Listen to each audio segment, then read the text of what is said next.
juga nggih. Terima kasih. Saya juga alhamdulillah pada pagi hari ini diberi kesehatan, diberi karunia Allah Subhanahu wa taala dengan kondisi kesehatan yang baik. Bu Murni, pada kesempatan kali ini saya akan berdialog dengan Bu Murni tentang masalah dilema etika yang ada di sekolah ini. Kira-kira Bu Murni menemukan kasus dilema etika apa? Sementara sebagai kepala sekolah, meskipun saya kepala sekolah yang baru beberapa bulan, dimanapun tempat saya yakin yang namanya dilema etika itu selalu ada ya Bu. Cuma mungkin berbeda-beda kasus di masing-masing lokasi gitu. Terima kasih. Selama ini bagaimana Ibu dapat mengidentifikasi kasus-kasus yang merupakan dilema etika atau rujukan moral? Untuk kasus-kasus dilema etika atau dalam kenyataan kesehariannya adalah suatu persoalan di mana kedua kasus tersebut berhadapan, di mana masing kalau salah satunya itu tidak bisa dikalahkan karena sama-sama punya nilai etik yang tinggi atau mengandung nilai-nilai kebenaran ya Bu ya. Begitu ya? Iya. Semoga pemahaman saya tidak keliru. Terima kasih.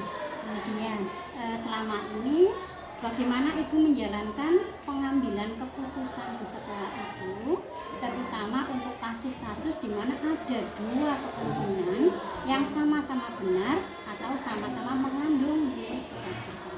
Ya, untuk mengatasi kasus-kasus tersebut, saya sebelum mengambil keputusan, biasanya saya menghubungi dengan para pihak yang terlibat dengan kasus tersebut, dengan para pihak yang terkait.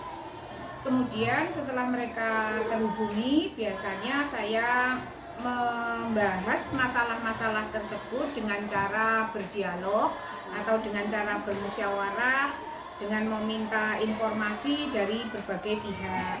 Kemudian setelah itu dilanjutkan dengan menganalisis bersama melalui dialog tersebut tentang alternatif atau solusi-solusi penyelesaian masalah. Nah, dari berbagai alternatif solusi masalah yang mungkin kita diskusikan, kita pilih mana jalan yang terbaik, mana yang mengandung resiko lebih ringan. Meskipun karena ini dua dilema ya, jadi ambil kanan maupun ambil kiri sama-sama baiknya, maka tetap harus mengambil yang solusi yang paling kecil resikonya atau yang berdampak lebih baik, itu yang kita pilih. Terima kasih. Kemudian langkah-langkah atau prosedur seperti apa yang biasa Ibu lakukan selama ini? Ya seperti tadi saya sampaikan, biasanya saya menghubungi dulu dengan yang terlibat di kasus. Kalau misalnya kasusnya dihadapi oleh anak, biasanya saya menghubungi dulu bapak kesiswaan, juga mungkin orang tua siswa, juga mungkin guru atau wali kelas yang terlibat, seperti itu Bu. Tapi kalau misalnya kasusnya dengan pihak lain seperti kasus yang terkait dengan keamanan dan sebagainya, biasanya juga berhubungan juga dengan pihak luar. Kalau yang terkait dengan kesehatan, ya otomatis kita berhubungan dengan tim medis atau kesehatan. Meskipun mungkin kasus tersebut lebih menitik beratkan ke pihak sekolah. Kemudian terima kasih, itu sudah jawaban yang prosedur yang sudah biasa dilakukan. Kemudian hal-hal apa saja yang selama ini Ibu anggap efektif dalam pengambilan keputusan pada kasus dilema etika? yang paling efektif itu tetap dengan cara komunikasi ya Bu ya, komunikasi, kolaborasi, atau ya melalui musyawarah, melalui diskusi bareng-bareng bagaimana untuk penyelesaiannya, atau bagaimana memilih memilih solusi yang terbaik gitu. Ya. Ya, solusi yang terbaik ya Bu ya. Ya, kemudian apakah Ibu memiliki tata cara atau jadwal tertentu dalam sebuah penyelesaian kasus dilema etika? Apakah Ibu langsung menyelesaikan di tempat atau memiliki sebuah jadwal untuk menyelesaikannya? Bentuk atau prosedur seperti apa yang Ibu jalankan? Kalau terjadwal secara pasti saya tidak punya Bu. Saya tidak ada jadwal pasti untuk penyelesaian kasus dilema etika. Biasanya bila mana terjadi kasus, maka saya mengambil langkah ya secepatnya supaya tidak tertunda, supaya lekas ada penyelesaian. Solusi yang dipilih apa itu kemudian segera ambil tindakan. Jadi tidak ada jadwal waktu secara khusus, saya tidak punya. Terima kasih. Kemudian lanjut, adakah seseorang atau faktor-faktor apa yang selama ini itu mempermudah atau membantu Ibu dalam pengambilan keputusan pada kasus-kasus dilema etika? Oh iya, pihak yang membantu tentunya semua stakeholder sekolah, terutama juga pihak-pihak yang terkait bila mana melibatkan pihak di luar sekolah atau jaringan eksternal gitu ya. Tetapi secara khusus itu lebih kalau ini terkait dengan siswa, saya tentunya lebih bersama dengan waka kesiswaan. Nah, untuk hal yang paling efektif itu terkait dengan kasus dilema etika, ya tadi biasanya saya mengedepankan komunikasi dan kolaborasi gitu. Terima kasih. Untuk pertanyaan yang terakhir dari saya Bu, dari semua hal ini yang telah Ibu sampaikan, pembelajaran apa yang dapat Ibu petik dari pengalaman Ibu dalam mengambil sebuah keputusan dilema etika? Oh iya, ya tentunya ada beberapa manfaat ya benar, ada beberapa pembelajaran yang dapat kita ambil terkait dengan kasus dilema etika ini. Biasanya supaya tidak persoalan tidak tertunda, saya menyelesaikannya sesegera mungkin. Nah, kemudian tentunya karena di dalam kehidupan sekolah pada khususnya itu banyak ya Bu ya terjadi masalah-masalah yang terkait dengan kasus dilema etika. Nah, pembelajaran yang terkait dengan hal ini yang bisa kita ambil diantaranya adalah ya saya tentunya akan banyak belajar bagaimana cara menghadapi masalah-masalah tersebut. Kemudian saya juga belajar menginventarisir alternatif berbagai solusi yang mungkin dapat ditempuh untuk penyelesaian kasus tersebut. Nah, dari berbagai solusi itu tentunya kita harus bisa memilih skala prioritas, menentukan mana yang langkah penyelesaian yang paling efektif tentunya dengan meminimalisir resiko yang mungkin terjadi. Gitu yang bisa saya sampaikan mungkin. Ya. Terima kasih kepada Ibu Murni. Saya sudah mendapatkan banyak sekali masukan dari Bu Murni, kemudian penjelasan dari Bu Murni tentang kasus dilema etika. Saya ucapkan terima kasih pada Bu Murni. Mudah-mudahan dengan dialog kita nanti kasus-kasus dilema etika yang ada di SMP Negeri 40 bisa terselesaikan dengan baik dan dapat memberi semoga bermanfaat ya untuk baik guru maupun siswa yang mungkin berhadapan dengan dilema tersebut. Terima kasih Bu Murni. Saya akhiri. Wassalamualaikum warahmatullahi wabarakatuh. Waalaikumsalam.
Waalaikumsalam warahmatullahi wabarakatuh. Monggo Bu.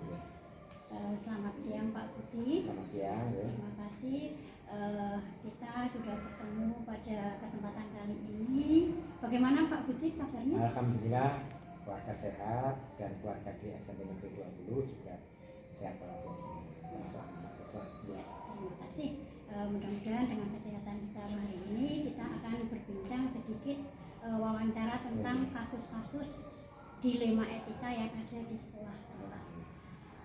Selama ini bagaimana Bapak dapat mengidentifikasi kasus-kasus yang merupakan dilema etika atau bujukan moral? Gini Bu, untuk di sekolah kami itu yang paling banyak itu memang dilema etika, sehingga kami agak bertopik dilema etika. Bagaimana mengidentifikasinya? Kami yang utama itu dalam hal mengidentifikasi dari keputusan KS ini, kami akan memilih kemudian memilih kasus-kasus terkecil agak besar, kemudian kita memilah dengan menghadirkan beberapa yang terlibat, entah itu siswa, entah itu dari kegiatan-kegiatan yang kegiatan anak tersebut yang kurang baik gitu. Terima kasih. Kemudian selama ini Pak, bagaimana Bapak menjalankan pengambilan keputusan di sekolah Bapak, terutama untuk kasus-kasus di mana ada dua kepentingan yang sama-sama benar atau sama-sama mengandung nilai kebajikan? Ini agak sulit memang ya, karena sama-sama benar, bobotnya itu kadang-kadang sama gitu. Nah selama ini dalam mengambil keputusan tersebut kita perlu mempertimbangkan dengan fakta-fakta yang ada, kemudian mungkin dengan bantuan dari stakeholder yang ada di sekolah, terutama kalau kami kan ada waka, misalnya itu dari kesiswaan terkait dengan pembelajaran ya dengan waka kurikulum gitu.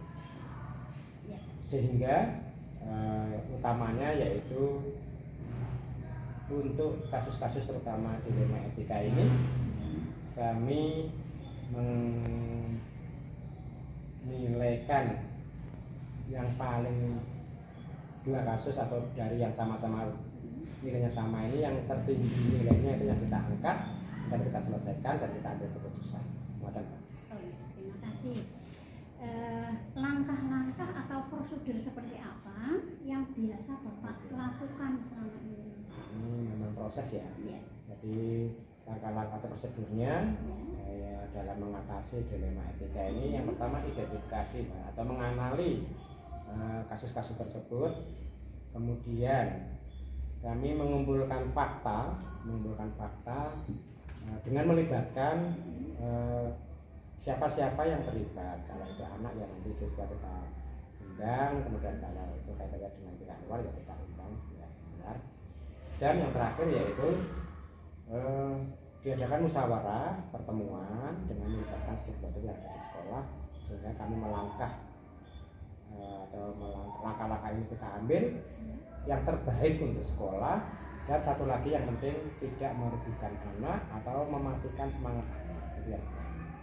Terima kasih. Kemudian hal-hal apa saja yang selama ini Bapak anggap efektif dalam pengambilan keputusan pada kasus-kasus dilema etika? Untuk keefektifan ini memang kami menjalin komunikasi. Memang komunikasi ini penting, Pak. Komunikasi penting untuk mengurangi minimal atau tidak terjadi dilema etika. Ketika ada dilema etika, kami pun lebih meningkatkan komunikasi, mungkin dengan memanggil siapa-siapa yang entah itu siswa, entah itu pihak lain, gitu. Sehingga ketika nanti dari siapa-siapa yang termasuk dalam dilema itu kita kumpulkan atau kita musyawarahkan, kita musyawarahkan, diambil yang terbaik keputusannya. Kemudian hal-hal apa saja yang selama ini merupakan tantangan dalam pengambilan keputusan pada kasus-kasus dilema etika? Ya, ini terkait dengan selama ini dengan adanya kegiatan-kegiatan yang kadang-kadang tidak diikuti oleh siswa, entah itu tugas-tugas dan seterusnya. Memang kami sifatnya itu mendidik, dalam hal ini diberi misalnya pemberian tugas tapi dia tidak mengumpulkan, itu tetap kita panggil anaknya, dan juga kita dorong orang tuanya sehingga harapan kami itu anak sadar, kemudian orang tua juga dari rumah itu ya membantu sekolah atau membantu siswa tersebut untuk memberikan semangat, sehingga tugas-tugas atau kekurangan selama dia pembelajaran sekolah itu bisa lebih terkurang atau lebih maksimal pembelajarannya. Ya. Terima kasih. Kemudian Pak Budi, apakah Bapak memiliki sebuah jadwal tertentu Untuk dalam kasus- sebuah penyelesaian kasus dilema etika? Apakah langsung menyelesaikan di tempat atau memiliki sebuah jadwal untuk menyelesaikannya? Bentuk atau prosedur apa yang Bapak jalankan? Untuk kasus Mbak, Ya. ini kami memang tidak menjadwal. Jadi ketika ada suatu masalah atau kasus, biasanya yang terlibat itu kita kumpulkan atau kita ajak duduk bersama. Nah, ketika duduk bersama ini baru kita klarifikasi, kita pilah-pilah. Tetapi yang utama ini jangan sampai ketika mengambil keputusan itu sifatnya malah menurunkan semangat anak untuk belajar. Jadi kadang-kadang kita itu diharapkan berusaha anak kembali baik, tetapi tidak ada efek yang kurang baik. Ya, salah satunya menurunkan semangat anak untuk belajar.